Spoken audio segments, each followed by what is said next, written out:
ഫലസ്തീനികളുടെ സഞ്ചാര സ്വാതന്ത്ര്യം, അവരുടെ എല്ലാ അർത്ഥത്തിലുമുള്ള ഏറ്റവും അടിസ്ഥാനപരമായ മൗലികാവകാശത്തെ തടുക്കുന്ന ഒരു സമിതിയായിരുന്നു അത് എന്ന് നമ്മൾ മനസ്സിലാക്കേണ്ടതുണ്ട്. അപ്പൊ അതുകൊണ്ട് തന്നെ ഇവിടെ അമേരിക്ക വളരെ ഏകപക്ഷീയമായി ഇസ്രായേലിന്റെ സുരക്ഷയെ ഏറ്റവും പ്രധാനമായി കാണുമ്പോൾ ഫലസ്തീനികളുടെ മൗലികാവകാശത്തെ തടയുന്നതിന് അവർ എല്ലാ അർത്ഥത്തിലും ഇസ്രായേലിനെ പിന്തുണക്കുന്ന ഒരു കാഴ്ചയാണ് നമ്മൾ കാണുന്നത്. അതാണ് വാസ്തവത്തിൽ ഈ പ്രശ്നത്തിന്റെ മർമ്മം എന്ന് എനിക്ക് തോന്നുകയാണ്. റൈറ്റ് താജാലുവ, പി കെ നിയാസ്, ഒബാമ മുന്നോട്ട് വച്ച ചില നിർദ്ദേശങ്ങൾ ബെഞ്ചമിൻ നെതന്യാഹു ഉൾക്കൊണ്ടിട്ടുണ്ട്. അതിനൊരു കാരണം ഫലസ്തീനും ഇസ്രായേലും ഇപ്പോൾ കാണുന്ന അവസ്ഥയിൽ ഒറ്റ രാജ്യമായി ഒറ്റ അതിർത്തികളോടെ ചില സെപ്പറേഷൻസ് ഉണ്ടെങ്കിലും ഒറ്റ ഭൂമിശാസ്ത്രപരമായ അതിരുകളോടെ നിലനിന്നാൽ അതിൽ ജനസംഖ്യാപരമായ മാറ്റം കാലക്രമേണ ഇസ്രായേലിനെ ഇല്ലാതാക്കുമെന്നാണ് ഒബാമയുടെ നിർദ്ദേശം. അതിന് കാരണം ഫലസ്തീൻ വംശജർ, അറബ് വംശജർ ഇസ്രായേലിൽ വളരെ പെട്ടെന്ന് പെറ്റുപെരുകുന്നു. അതേസമയം അവിടുത്തെ യഹൂദരായിട്ടുള്ള ആളുകളുടെ ജനസംഖ്യാ വളർച്ചാ നിരക്ക് താഴോട്ടാണ്. ഈ അർത്ഥത്തിൽ കാലക്രമേണ ഇസ്രായേൽ എന്ന രാജ്യം ഇല്ലാതാകും എന്ന മുന്നറിയിപ്പാണ് ഒബാമ നൽകുന്നത്. ഇപ്പോൾ ഇസ്രായേൽ ഈ അർത്ഥത്തിൽ സ്വതന്ത്ര ഫലസ്തീനെ പിന്തുണയ്ക്കാനിടയായാൽ അതിൻ്റെ കാരണം മറ്റൊന്നാകില്ലല്ലോ. തീർച്ചയായിട്ടും ഇസ്രായേലിനെ സംബന്ധിച്ചിടത്തോളം ഇസ്രായേലിൻ്റെ നിലനിൽപ്പ് വളരെ പ്രധാനമാണ്. ഇപ്പോൾ നമുക്കറിയാം, ഈ ഓസ്ലോ കരാറിന് ശേഷം പോലും ഏറ്റവും അധികം കുടിയേറ്റം നടന്നത് ഓസ്ലോ കരാറിന് ശേഷമാണ്. 2000 മാത്രം ഇസ്രായേലി തലസ്ഥാനമായ തെല്ലവീവിൽ 3 മടങ്ങും, അതേസമയം ഈസ്റ്റ് ജെറൂസലമിൽ 10 മടങ്ങുമാണ് കുടിയേറ്റം നടന്നതെന്നാണ് പറയപ്പെടുന്നത്. അതുപോലെ വെസ്റ്റ് ബാങ്കിൽ ധാരാളം കുടിയേറ്റ കേന്ദ്രങ്ങൾ ഇപ്പോഴും പണിതുകൊണ്ടിരിക്കുന്നു. ഏറ്റവും കഴിഞ്ഞ മാസവും 20,000 കുടിയേറ്റ കേന്ദ്രങ്ങൾ പണിയുമെന്ന് നെതന്യാഹു വെല്ലുവിളിക്കുകയുമുണ്ടായി. അപ്പോൾ ഇത്തരമൊരു പശ്ചാത്തലത്തിൽ യഥാർത്ഥത്തിൽ ഇസ്രായേലിനെ സംബന്ധിച്ചിടത്തോളം ഇസ്രായേൽ എന്ന് പറയുന്ന ഒരു സ്റ്റേറ്റ് അത് നേരത്തെ സൂചിപ്പിച്ചതുപോലെ ഇല്ലാതാക്കാൻ കഴിയുകയില്ലെന്ന് നമുക്കറിയാം. ഉദാഹരണം പറയുകയാണെങ്കിൽ നമുക്ക് ഹമാസിൻ്റെ പ്രഖ്യാപിത നിലപാട് എന്ന് പറയുന്നത് ഇസ്രായേൽ എന്ന് പറയുന്നത് ഇല്ലീഗൽ സ്റ്റേറ്റാണ്. അതിൻ്റെ പൂർണ്ണമായി ഇന്നത്തെ ഇസ്രായേൽ ഉൾപ്പെടെയുള്ള മുഴുവൻ പ്രദേശങ്ങൾ ഉൾപ്പെടുന്ന ഒരു ഫലസ്തീൻ സ്റ്റേറ്റാണ് അവർ ഇപ്പോഴും ഉന്നം വെക്കുന്നത്. അതേസമയം ഹമാസിൻ്റെ സ്പിരിച്വൽ നേതാവായി അറിയപ്പെട്ടിരുന്ന ഷെയ്ഖ് അഹമ്മദ് യാസിൻ, അദ്ദേഹത്തെ ഇസ്രായേലുകൾ ക്രൂരമായി വധിക്കുകയാണ് ചെയ്തത്. അദ്ദേഹം പോലും ഒരു ഘട്ടത്തിൽ അദ്ദേഹം പറഞ്ഞത് 967 പിടിച്ചടക്കിയ അധിനിവേശം നടത്തിയ സ്ഥലങ്ങൾ വിട്ടു നൽകുകയാണെങ്കിൽ ദീർഘകാലത്തേക്കുള്ള വെടിനിർത്തലിന് ഞങ്ങൾ ഒരുക്കമാണെന്ന് അദ്ദേഹം പറയുകയുണ്ടായി. അപ്പോൾ ചുരുക്കി പറഞ്ഞാൽ ഫലസ്തീനികളുടെ ഭാഗത്ത് നിന്ന് ഒരുപാട് ആനുകൂല്യങ്ങൾ അങ്ങോട്ട് നൽകിയിട്ടുണ്ട്. നമ്മൾ മനസ്സിലാക്കേണ്ട മറ്റൊരു കാര്യം, 27%, അതായത് ഇസ്രായേൽ എന്ന് പറയുന്ന 948 നിലവിൽ വന്നത് ഫലസ്തീനികളുടെ ഭൂമി മുഴുവൻ കയ്യേറിക്കൊണ്ടായിരുന്നു. ഇപ്പോൾ യഥാർത്ഥത്തിൽ വെറും 28% ഭൂമി മാത്രമാണ് ഇപ്പോഴുള്ള ഫലസ്തീൻ അനുഭവിച്ചുകൊണ്ടിരിക്കുന്നത്. ബാക്കി വലിയൊരു ശതമാനം ഭൂമിയും ഇസ്രായേലിൻ്റെ കയ്യിൽ ഇല്ലീഗലായിട്ട് ഇസ്രായേൽ കൈയടക്കി വെച്ചിരിക്കുകയാണ്. അതുകൊണ്ട് തന്നെ ഫലസ്തീനികളെ സംബന്ധിച്ചിടത്തോളം അവർ അങ്ങോട്ട് ധാരാളം വിട്ടുവീഴ്ച ചെയ്തു കൊടുത്തിട്ടുണ്ട്. ലോകരാഷ്ട്രങ്ങൾ ഇത് കാണുന്നില്ല എന്നാണ് വിഷയം. ഇതോടെ കൂട്ടി പറയേണ്ട മറ്റൊരു കാര്യം, അമേരിക്കക്ക് ആത്മാർത്ഥത ഉണ്ടെങ്കിൽ ഈ പ്രശ്നം വളരെ നല്ല രീതിയിൽ പരിഹരിക്കാമായിരുന്നു. 2 സ്റ്റേറ്റ് സൊല്യൂഷൻ എന്ന് പറയുന്ന ഇന്നത്തെ അവസ്ഥയിൽ അംഗീകരിക്കാൻ കഴിയുന്ന ഒരു എഗ്രിമെൻറ്റ് തന്നെ ആയിരിക്കും. പക്ഷേ അത് നടക്കുന്നില്ല. അതേസമയം അമേരിക്ക തങ്ങളുടെ താല്പര്യങ്ങൾക്കനുസരിച്ച് പെരുമാറുന്ന ഉദാഹരണമാണ് നമുക്കറിയാമല്ലോ. ഈസ്റ്റ് തൈമൂർ എന്ന് പറയുന്ന രാജ്യം വളരെ പെട്ടെന്ന് ആ രാജ്യത്തിന് സ്വാതന്ത്ര്യം കൊടുക്കുവാൻ അമേരിക്ക മുന്നിട്ടിറങ്ങി. അവർ ഇന്തോനേഷ്യയിൽ നിന്ന് സ്വാതന്ത്ര്യം പിടിച്ചു പറ്റി. അതുപോലെ തന്നെ സുഡാൻ നമ്മുടെ മുമ്പിലുണ്ട്. തെക്കൻ സുഡാൻ വളരെ ശക്തമായ കലാപം വന്നപ്പോൾ ആ തെക്കൻ സുഡാനെ പ്രത്യേക രാജ്യമാക്കിയിട്ട് ജൂബ തലസ്ഥാനമായി രാജ്യം ആക്കാനും അമേരിക്കയാണ് മുൻപന്തിയിലുണ്ടായിരുന്നത്. ചുരുക്കി പറഞ്ഞാൽ ഇന്ന് ഇപ്പോഴത്തെ അമേരിക്കൻ പ്രസിഡന്റ് ഒബാമയെ സംബന്ധിച്ചിടത്തോളം അദ്ദേഹം ഈ വിഷയത്തിൽ ഒരു നിലപാട് ഉൾക്കൊണ്ട് പ്രവർത്തിക്കുന്നുണ്ടെന്ന് നമുക്ക് അത്യാവശ്യം മനസ്സിലാക്കാൻ കഴിയും. അതേസമയം നെതന്യാഹുവിനെ സംബന്ധിച്ചിടത്തോളം അദ്ദേഹം വലതുപക്ഷ തീവ്രവാദ പ്രസ്ഥാനത്തിൻ്റെ ആളാണ്. അദ്ദേഹത്തിൻ്റെ കൂടെ ഒരുപാട് വലതുപക്ഷ സയനിസ്റ്റുകൾ അദ്ദേഹത്തിന് പിന്നിലുണ്ട്. അതുകൊണ്ട് തന്നെ അദ്ദേഹത്തിന് ഈ അർത്ഥത്തിൽ വല്ലാത്തൊരു പ്രതിസന്ധിയിലാണ് അദ്ദേഹം അകപ്പെട്ടിരിക്കുന്നു. പക്ഷേ എങ്കിൽ പോലും എനിക്ക് തോന്നുന്നില്ല വളരെ പെട്ടെന്നൊന്നും ഈ ഒരു രീതിയിലേക്ക് അല്ലെങ്കിൽ സമാധാനത്തിൻ്റെ പാതയിലേക്ക് അവർ വരുമെന്ന ഒരു ശുഭപ്രതീക്ഷയും ഇപ്പോൾ നമുക്ക് ഉൾക്കൊള്ളുവാൻ സാധ്യമല്ല. ഡോക്ടർ പി ജെ വിൻസെന്റ്, അമേരിക്കയെ സംബന്ധിച്ച് ഇന്ന് ഇസ്രായേൽ ഒരു ബാധ്യതയായി മാറുകയാണ്. അത്തരം ഒരു പൊതുബോധം അമേരിക്കയിലെ ഉന്നത തലങ്ങളിലെങ്കിലും വളർന്നു വരുന്നുണ്ട്. കാരണം ഇസ്രായേലിന് വേണ്ടി അമേരിക്ക ഒരുപാട് സഹിക്കുന്നു. എത്രയും പെട്ടെന്ന് ഫലസ്തീൻ പ്രശ്നം പരിഹരിക്കപ്പെടണം, ഒരു ദ്വിരാഷ്ട്ര സിദ്ധാന്ത പ്രകാരം 2 രാഷ്ട്രങ്ങളുടെ സ്ഥാപനം അവിടെ നടക്കണം എന്നൊരു ബോധം അമേരിക്കൻ വിദേശകാര്യ വൃത്തങ്ങളിൽ ഉണ്ടായിട്ടുണ്ട്. ഈ അർത്ഥത്തിൽ അമേരിക്ക ഇപ്പോൾ നടത്തുന്ന ഇടപെടലുകൾ ആത്മാർത്ഥം തന്നെയല്ലേ? ജോൺ കെറിയുടെ ഏറ്റവും അവസാനത്തെ സമാധാന ശ്രമങ്ങൾ ഉൾപ്പെടെ അമേരിക്ക നടത്തുന്ന ശ്രമങ്ങൾ ആത്മാർത്ഥമാണെന്ന് പറയുമ്പോൾ തന്നെ അമേരിക്കയിലെ സാമ്പത്തിക മേഖലയിൽ ജൂയിഷ് കമ്മ്യൂണിറ്റിക്കുള്ള നിയന്ത്രണം അതിശക്തമാണ്. അതുമാത്രമല്ല, അമേരിക്കയുടെ പൊളിറ്റിക്കൽ കമ്മ്യൂണിറ്റിയിൽ ക്രിസ്ത്യൻ സയനിസം ആഴത്തിൽ വേരുപിടിച്ചിരിക്കുന്നു. ഇപ്പോൾ കഴിഞ്ഞ പ്രസിഡന്റ് ജോർജ് ഡബ്ല്യു ബുഷ് തന്നെ ഒരു ക്രിസ്ത്യൻ സയനിസ്റ്റ് ആയിരുന്നു. ക്രിസ്ത്യൻ സയനിസ്റ്റ് എന്ന് പറഞ്ഞു കഴിഞ്ഞാൽ ജൂതന്മാർക്ക് ദൈവം നൽകിയ ഭൂമിയാണ് ഫലസ്തീൻ എന്നതുകൊണ്ട് മുഴുവൻ ഫലസ്തീന് മേലും ജൂതന്മാർക്ക് അവകാശാധികാരമുണ്ട് എന്ന് വിശ്വസിക്കുകയും അതിനുവേണ്ടി പ്രവർത്തിക്കുകയും ചെയ്യുന്ന ഗ്രൂപ്പാണ് ഈ ക്രിസ്ത്യൻ സയനിസ്റ്റുകൾ. അപ്പോൾ അത്തരം ഗ്രൂപ്പുകൾ അമേരിക്കയിൽ ശക്തിപ്പെടുകയാണ്. അതുകൊണ്ട് അമേരിക്കയുടെ പൊളിറ്റിക്കൽ സിസ്റ്റത്തിനകത്ത് ഈ ജൂതന്മാർക്ക് ഫലസ്തീൻ മുഴുവൻ അവകാശപ്പെട്ടതാണെന്നുള്ള വാദത്തിന് കൂടുതൽ പിന്തുണ ലഭിക്കുന്ന ഒരു സാഹചര്യമുള്ളത്. അവിടെ പക്ഷേ ഒബാമ നിലപാടെടുക്കുന്ന ഒരു ഇൻ്റർനാഷണൽ കമ്മ്യൂണിറ്റിയുടെ സമീപനത്തോട് പോസിറ്റീവായി പ്രതികരിക്കുക മാത്രമാണ് ഒബാമ ചെയ്യുന്നതെന്നാണ് എനിക്ക് തോന്നുന്നത്.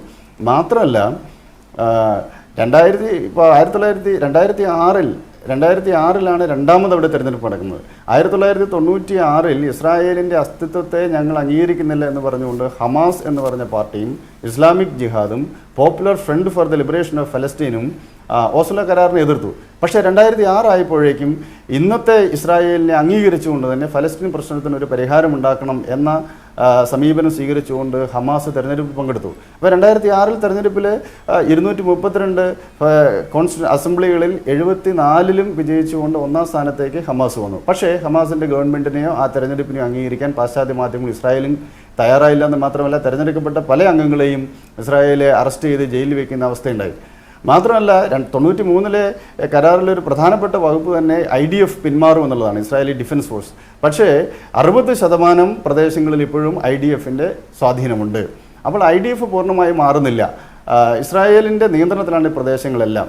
ജനസംഖ്യാപരമായുള്ള പ്രശ്നങ്ങളും വളരെ പ്രധാനപ്പെട്ടതാണ്. അതുകൊണ്ട് ഒരിക്കലും വെസ്റ്റ് ബാങ്കിനെയോ ഗാസയെയോ ഇസ്രായേൽ കൂട്ടിച്ചേർക്കാൻ പോകുന്നില്ല. വെസ്റ്റ് ബാങ്കും ഗാസയും ഒരു കാപ്റ്റീവ് കോളനിയായി നിലനിർത്തിക്കൊണ്ട് അതിനെ ചൂഷണം ചെയ്യുക എന്ന തന്ത്രം തന്നെയായിരിക്കും ഇസ്രായേൽ സ്വീകരിക്കുക. സ്വാഭാവികമായിട്ടും ഒരു കൊളോണിയൽ സെറ്റിലർ സ്റ്റേറ്റ് എന്ന നിലയ്ക്ക് കൊളോണിയലിസത്തിൻ്റെയും സാമ്രാജ്യ അധിനിവേശത്തിൻ്റെയും സകല തന്ത്രങ്ങളും വളരെ ഫലപ്രദമായി ആന്തരവൽക്കരിച്ച ഒരു രാഷ്ട്രീയ സംവിധാനമാണ് ഇസ്രായേലിനുള്ളത്. അതുകൊണ്ട് വെസ്റ്റ് ബാങ്കിനെയും ഗാസയെയും ഒരു കോളനിയായി നിലനിർത്തിക്കൊണ്ട് അവരെ സാമ്പത്തികമായും ചൂഷണം ചെയ്യുവാനും അവരുടെ വിഭവങ്ങൾ, അതിലേറ്റവും പ്രധാനപ്പെട്ടത് നദിയിലെ വെള്ളം, യാർമുഖും അതുപോലെ ജോർദാനിലെയും ജലസ്രോതസ്സാണ്. ഈ സ്രോതസ്സില്ലാതെ ഇസ്രായേൽ നിലനിൽക്കാൻ സാധിക്കില്ല. അപ്പോൾ സ്വാഭാവികമായിട്ടും വെസ്റ്റ് ബാങ്ക് ഒരു സ്വതന്ത്ര രാജ്യമായി മാറിക്കഴിഞ്ഞാൽ ഈ ജലസ്രോതസ്സിന് മേലുള്ള നിയന്ത്രണം നഷ്ടപ്പെടും. വെസ്റ്റ് ബാങ്കിലെയും ഗാസയിലെയും റിസോഴ്സസിനെ നിയന്ത്രിക്കുകയും അവിടുത്തെ മെയിൻ പവർ ഉപയോഗിക്കാൻ പറ്റുന്ന രീതിയിൽ ഒരു ക്യാപ്റ്റീവ് കോളനി ആയിട്ട് തന്നെ നിലനിർത്തുക എന്നുള്ളതായിരിക്കും ഇസ്രായേലിൻ്റെ തന്ത്രം. അത് വളരെ ഫലപ്രദമായി ഈവൻ അമേരിക്കയുടെ സാന്നിധ്യമില്ലെങ്കിൽ കൂടി അത് നടപ്പാക്കാനുള്ള ശേഷി ഇസ്രായേലിനുണ്ടെന്നുള്ളത് നമ്മൾ കാണണം. കരാറുകൾ നിരന്തരമായി ലംഘിക്കാനുള്ളതാണ് എന്നാണ് ഇസ്രായേലിൻ്റെ രാഷ്ട്രീയ സംസ്കൃതി. ഏത് കരാറും ഉണ്ടാക്കും, വളരെ നല്ല കരാറുകൾ ഉണ്ടാക്കുക, ആ കരാറുകളെല്ലാം അവർ ഒപ്പിടുകയും ചെയ്യും. പക്ഷേ അത്തരം കരാറുകളെല്ലാം നിരന്തരമായി ലംഘിക്കുകയും ചെയ്യും. അപ്പോൾ സ്വാഭാവികമായിട്ടും പിറന്ന മണ്ണിൽ ആക്കപ്പെട്ട ഒരു ജനതയാണ് ഫലസ്തീൻ ജനത. വേരറക്കപ്പെട്ട ഒരു ജനതയുടെ രോദനങ്ങളോട് സ്വാഭാവികമായിട്ടും അന്താരാഷ്ട്ര സമൂഹം ഐക്യപ്പെടും. അതിനോട് പ്രതികരിക്കാതിരിക്കാൻ അമേരിക്കയ്ക്ക് പറ്റില്ല. അതുകൊണ്ട് പുറംപോച്ചിന് വേണ്ടിയിട്ട് ഫലസ്തീൻ പ്രശ്നം പരിഹരിക്കണം എന്നുള്ള വാദം ഉയർത്തുമെങ്കിലും ഇസ്രായേലിൻ്റെയോ സൈനിസ്റ്റിൻ്റെയോ സമ്മർദ്ദതന്ത്രങ്ങളെ അതിജീവിച്ചുകൊണ്ട് ഒരു ഇസ്രായേൽ താല്പര്യത്തിന് വിരുദ്ധമായിട്ടുള്ള തീരുമാനം ഒബാമയുടെ ഭാഗത്തുനിന്നോ അമേരിക്കൻ ഭരണകൂടത്തിൻ്റെ ഭാഗത്തുനിന്നോ വരുമെന്ന് പ്രതീക്ഷിക്കുക വയ്യ. ഇവിടെ ഇപ്പോൾ ഫലസ്തീനികളെ സംബന്ധിച്ചിടത്തോളം ദാർവിഷ് പറഞ്ഞതുപോലെ ദാർവിഷിൻ്റെ കവിത ഫലസ്തീനികളുടെ അവസ്ഥയെ വളരെ കൃത്യമായി പ്രതിഫലിപ്പിക്കുന്നുണ്ട്. അവസാനത്തെ അതിർത്തിയും കഴിഞ്ഞാൽ പിന്നെ ഞങ്ങൾ എങ്ങോട്ട് പോകാനാണ്? അവസാനത്തെ ആകാശവും കടന്ന് പറവകൾ എങ്ങോട്ട് പറക്കാനാണ് എന്ന് ദാർവിഷ് ചോദിക്കുകയുണ്ടായി. ഇതേ അവസ്ഥയാണ് ഇസ്രായേൽ സൈന്യത്തിന്, ഇസ്രായേലി ഡിഫൻസ് ഫോഴ്സ് ചുറ്റിവരിഞ്ഞ് ഇസ്രായേലിൻ്റെ സമഗ്രാധിപത്യത്തിലുള്ളൊരു പ്രദേശമായി ഗാസയും അതുപോലെ വെസ്റ്റ് ബാങ്കും ഇന്ന് നിലനിൽക്കുകയാണ്. അപ്പോൾ അതുകൊണ്ട് ഫലസ്തീൻ ജനത ഇന്ന് ഇസ്രായേലിനെ അംഗീകരിക്കാൻ തയ്യാറാണ്. പക്ഷേ ഈ പ്രദേശത്തെങ്കിലും ഒരു സ്വതന്ത്ര പരമാധികാര രാഷ്ട്രം സ്ഥാപിക്കപ്പെടണമല്ലോ. അതിനു വേണ്ടിയിട്ടുള്ള ആത്മാർത്ഥമായ പരിശ്രമങ്ങൾ യഥാർത്ഥത്തിൽ ഇസ്രായേലിൻ്റെ ഭാഗത്തുനിന്നുണ്ടാകുന്നില്ല. അത് 2000-ന് ശേഷം ഇസ്രായേലിനകത്ത് ശക്തിപ്പെട്ട വലതുപക്ഷ തീവ്രവാദം, പ്രത്യേകിച്ച് ഇയാൽ എന്ന് പറയുന്ന ഒരു ജൂത തീവ്രവാദ സംഘടന 90-കളിൽ ശക്തിപ്പെട്ടു. ഈ ഓസ്ലോ കരാറിൽ ഒപ്പിട്ട ഇസഹാക്ക് റാബിനെ വെടിവെച്ച് കൊല്ലുന്നത് ഇയാലിൽ അംഗമായിട്ടുള്ള ഒരു തീവ്രവാദിയാണ്. അദ്ദേഹം പറഞ്ഞത് ഞാൻ ദൈവത്തിൻ്റെ വിധി നടപ്പാക്കുകയാണെന്നുള്ളതാണ്. അതുപോലെ മറ്റൊരു ടെമ്പിൾ മൗണ്ട് വിശ്വാസ സംഘം എന്ന് പറഞ്ഞ ഒരു തീവ്രവാദ സംഘം ഇപ്പോൾ ഇസ്രായേലിൽ ശക്തിപ്പെട്ടു വരുന്നുണ്ട്. ഏരിയൽ ഷാരോണിൻ്റെ നേതൃത്വത്തിലുള്ള കദിമ പാർട്ടി തീവ്ര വലതുപക്ഷ നിലപാടുകൾ എടുക്കുന്നു. അപ്പോൾ ഇങ്ങനെയുള്ള സാഹചര്യത്തിൽ ഇസ്രായേൽ ഈ കരാറുകളൊക്കെ വളരെ നല്ല കരാറുകളാണ്, ഐക്യരാഷ്ട്ര സംഘടനയുടെ പ്രമേയങ്ങളൊക്കെയുണ്ട്. പക്ഷേ ഐക്യരാഷ്ട്ര സംഘടനയുടെ പ്രമേയങ്ങളെയും ഈ കരാറുകളെയും നിരന്തരമായി ലംഘിച്ചുകൊണ്ട് ഇസ്രായേൽ മുന്നോട്ട് പോകാൻ തന്നെയാണ് സാധ്യത. Right. P J Vincent, Taj Aluva യഥാർത്ഥത്തിൽ അറബ് രാജ്യങ്ങൾക്ക് എന്തോ ഒരു റോൾ ഈ വിഷയത്തിൽ നിർവഹിക്കാനുണ്ട്. യഥാർത്ഥത്തിൽ അവരിൽ പലരും ഇസ്രായേലുമായി നയതന്ത്ര ബന്ധം പുലർത്തുന്നവരാണ്. പക്ഷേ ആ അർത്ഥത്തിൽ ഇസ്രായേൽ ഇപ്പോൾ ഇസ്രായേലിന് അനുകൂലമായി അന്താരാഷ്ട്ര വേദികളിൽ നടത്തുന്ന ഒരു ക്യാമ്പയിനോ ലോബിയിങ്ങോ നയതന്ത്ര നീക്കങ്ങളോ അവരുടെ ഭാഗത്തു നിന്ന് ഉണ്ടാകുന്നില്ല. ഇതിന് വിരുദ്ധമായി ഇതിൽ നിന്ന് വ്യത്യസ്തമായ ചില സമീപനങ്ങൾ സ്വീകരിച്ചിട്ടുള്ളത് തുർക്കിയാണ്. തുർക്കി ആ അർത്ഥത്തിൽ ഒരു ഇന്റർനാഷണൽ ലോബിയിങ്ങിന് സന്നദ്ധമാണ്, അവരത് ശ്രമിക്കുന്നുമുണ്ട്. അത്തരമൊരു നീക്കമല്ലേ അറബ് രാജ്യങ്ങളുടെ ഭാഗത്തു നിന്ന് ഫലസ്തീന് വേണ്ടി നടക്കേണ്ടത്? തീർച്ചയായിട്ടും ആ ഒരു നിലപാട്, അതായത് പബ്ലിക് റിലേഷൻ രംഗത്തും ലോബിയിങ് രംഗത്തും കൃത്യമായ നിലപാടുകൾ അറബ് രാജ്യങ്ങൾക്ക് ഉണ്ടായിരുന്നുവെങ്കിൽ എത്രയോ ഈ ഫലസ്തീൻ പ്രശ്നത്തിൽ ഫലസ്തീനികളുടെ അവർക്ക് അനുകൂലമായ ഒരു തീരുമാനം ഉണ്ടാകുന്നതിന് അല്ലെങ്കിൽ അവർക്ക് അനുകൂലമായ നീക്കങ്ങൾ ഉണ്ടാകുന്നതിന് ഒരുപാട് സഹായിക്കുമായിരുന്നു.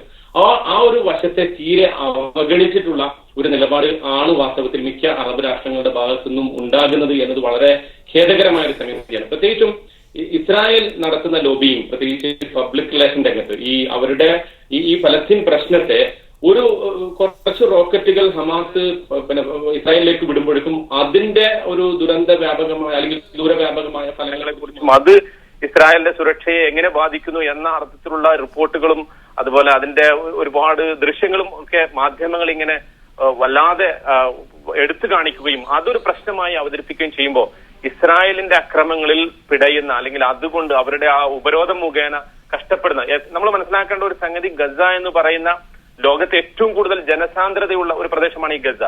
അവിടെ ആ ഗസ എന്ന് പറയുന്ന ആ പ്രദേശത്തെ വരിഞ്ഞു മുറുക്കിക്കൊണ്ട് ഇസ്രായേലിന്റെ ഉപരോധം എല്ലാ അർത്ഥത്തിലും അതിശക്തമായി നിലനിൽക്കുമ്പോൾ അവിടുത്തെ ജനങ്ങളുടെ കഷ്ടപ്പാടും അവരുടെ ദുരിതവും ഒരർത്ഥത്തിലും പുറം ലോകത്ത് എത്തിക്കാതിരിക്കാൻ അല്ലെങ്കിൽ അത് മറ്റുള്ള ആളുകൾ മനസ്സിലാക്കാതിരിക്കാൻ, ആ അർത്ഥത്തിൽ അത് പുറം ലോകത്ത് അവരെ കുറിച്ചുള്ള ഒരു ഇമേജ് പോകാതിരിക്കാൻ വേണ്ടി ഇസ്രായേൽ നടത്തുന്ന PR വർക്കിനെ കുറിച്ച് നമ്മൾ കാര്യമായി മനസ്സിലാക്കേണ്ടതുണ്ട്. ഒരർത്ഥത്തിൽ വാസ്തവത്തിൽ അറബ് രാജ്യങ്ങൾക്ക് ഏറ്റവും കൂടുതൽ അനുകൂലമായി ലോക അഭിപ്രായത്തെ, പ്രത്യേകിച്ച് അന്താരാഷ്ട്ര സമൂഹത്തിന്റെ അഭിപ്രായത്തെ സ്വാധീനിക്കാനും അതു മുഖേന ഫലസ്തീൻ പ്രശ്നത്തെ അതിന്റെ ഒരു രമ്യമായ പരിഹാരത്തിലേക്ക്, നേരത്തെ സൂചിപ്പിക്കപ്പെട്ടതുപോലെ 2 സ്റ്റേറ്റ് സൊല്യൂഷൻ, പരമാധികാരമുള്ള 2 സ്വതന്ത്ര ജനാധിപത്യ രാഷ്ട്രങ്ങൾക്ക്, രണ്ട് ജനതയ്ക്കും കൃത്യമായ മൗലികാവകാശങ്ങൾ നൽകപ്പെടുന്ന, അവരുടെ വിധിയെ നിർണയിക്കാൻ അവർക്ക് തന്നെ അവകാശമുള്ള 2 രാഷ്ട്രങ്ങളുടെ ആ ഒരു പരിഹാര ഫോർമുല മുന്നോട്ട് വെക്കാൻ ഏറ്റവും കൂടുതൽ സാധിക്കുക അറബ് രാജ്യങ്ങൾക്കാണ്. പക്ഷേ വളരെ നിർഭാഗ്യകരമെന്ന് പറയട്ടെ, അറബ് രാജ്യങ്ങളുടെ ഈ മേഖലയിലുള്ള ഡിപ്ലോമസി, അവരുടെ ആ നയതന്ത്രജ്ഞത, അതല്ലെങ്കിൽ പബ്ലിക് റിലേഷൻ രംഗത്തുള്ള അവരുടെ പോരായ്മകൾ തികച്ചും അത് ഏറ്റവും വലിയ ഒരു പരാജയമായി ഫലസ്തീൻ പ്രശ്നത്തെ അതിന്റെ ഏറ്റവും വലിയ ഉദാഹരണമായിട്ട് നമുക്ക് ഫലസ്തീൻ പ്രശ്നത്തെ കാണാവുന്നതാണ്. ഇവിടെ തുർക്കിയുടെ നിലപാടുകൾ നമ്മൾ മനസ്സിലാക്കേണ്ടതുണ്ട്. വളരെ ആർജവത്തോടു കൂടി അത് ഈ ഫലസ്തീൻ ജനതയ്ക്ക് അനുകൂലമായിക്കൊണ്ട് ആ പ്രശ്നത്തിലേക്ക് ആഗോള മറ്റു രാഷ്ട്രങ്ങളുടെയൊക്കെ അഭിപ്രായങ്ങളെ ശേഖരിക്കുന്നതിനും അത് ഇതിന് അനുകൂലമാക്കുന്നതിനുമൊക്കെ തുർക്കി നടത്തുന്ന ശ്രമങ്ങളെ നമ്മൾ അഭിനന്ദിച്ചതോടൊപ്പം ആ വിഷയത്തിൽ അവർ ഒറ്റപ്പെട്ടു നിൽക്കുന്ന ഒരു രംഗമാണ് നമ്മൾ കാണുന്നത്.